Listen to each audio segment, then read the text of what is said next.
आज मैं आप लोगों को एक ऐसी कहानी सुनाने जा रहा हूँ जिसे सुनकर आप हैरान और परेशान रह जाएंगे। अगर आप सोचना चाहें तो क्या आप ये बात सोच सकते हैं कि 33,000 फीट से किसी इंसान को फेंका जाए और उसके बावजूद वो इंसान बच जाए। जी हाँ, ये हैरत अंगेज़ वाक़या जो है बिल्कुल सच है और ये वाक़या है 1977 का। अस्सलाम वालेकुम नाज़रीन, मेरा नाम है उज़ुर अली और आप देख रहे हैं एक डिजिटल। तो नाज़रीन, 1977 में एक खातून जिसका नाम वेस्ना था, वो जेट सूगो विसान एयरलाइंस की एयर होस्टेस थी। अब होता कुछ यूँ है कि वो अपना नॉर्मल रूटीन में, उनकी जो ड्यूटी लगी हुई थी 26 जनवरी को, वो अपना नॉर्मल रूटीन में अपना काम कर रही थी और लोगों को चीज़ें सर्व कर रही थी। अब इसी के साथ चीज़ें सर्व करते करते वो जब कॉकपिट की साइट पर जाती हैं और वहाँ साइट पे जाके, जो आप लोगों को पता होगा कि कुछ खाने के जो लवाज़मात उधर मौजूद होते हैं उनको दोबारा से अपनी ट्रॉली में भरना शुरू करती हैं। इतनी देर में एक आवाज़ आती है बूम करके और वहाँ पे एक ब्लास्ट हो जाता है।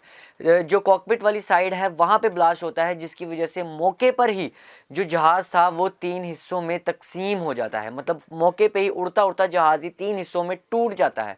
3 हिस्सों में टूटने के बाद वो जहाज़ सीधा ज़मीन की जानिब जाता है और उसके अंदर तकरीबन 365 जो थे स्टाफ मेंबर्स को मिलाकर, पैसेंजर्स ऑल जितने भी बंदे थे वहाँ पे मौजूद थे उसके अंदर, और वो उन सब की डेथ हो गई।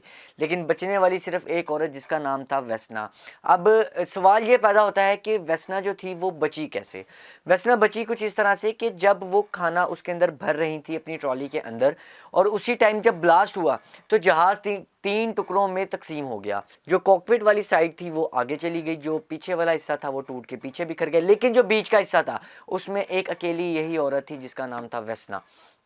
वेस्ना का जब तहकीक इसके हवाले से शुरू हुई तो पता लगा कि वेस्ना के जो हाथ हैं वो हाथ उस ट्रॉली के अंदर फंस चुके थे, जिसकी वजह से वो वहाँ से हिलजुल ना सकी। और जब उनका वाला जिस हिस्से में वो मौजूद थी वो हिस्सा जाकर ज़मीन से टकराया, तो जब वो ज़मीन से टकराया, जो ज़मीन थी वहाँ पे वो बर्फ़ के जो एक चादर है उसके अंदर ढकी हुई थी। तो जब जहाज़ गिरा तो उसका जो गिरने का प्रेशर था वो काफ़ी ज़्यादा कम हो गया। अब कम होने के बाद उनको इतनी चोटें नहीं आई और एक और बात, वो बेहोश भी हो गई।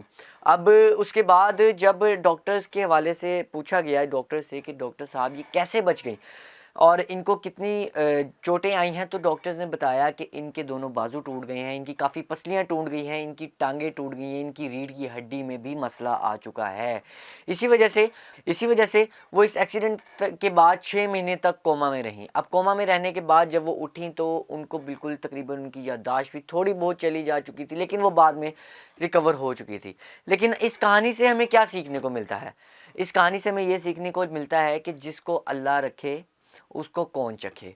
मतलब कि जिसको अल्लाह रखना चाहे ज़िंदा, वो देखें, आप ये भी देख सकते हैं कि उस जहाज़ में पैसेंजर एक एक बंदा जो था वो मौत की नींद सो गया था, लेकिन सिर्फ ये जो एक वेस्ना थी ये बच गई क्योंकि अल्लाह ने उस वक्त इनकी मौत नहीं लिखी हुई थी, शायद इसी वजह से वो बच गई। इस सारे वाक़े के बाद Guinness book of world record वाले भी इनके पास आए और इनका नाम जो है अपनी Guinness book of world record में दर्ज किया कि ये वाहिद औरत हैं जो इतनी ऊंचाई से गिरने के बाद भी बच गई हैं।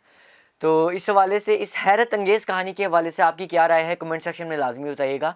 इंशाल्लाह मिलते हैं किसी नए दिन किसी नई स्टोरी के साथ। तब तक के लिए मुझे दीजिए इजाज़त। अल्लाह हाफिज़।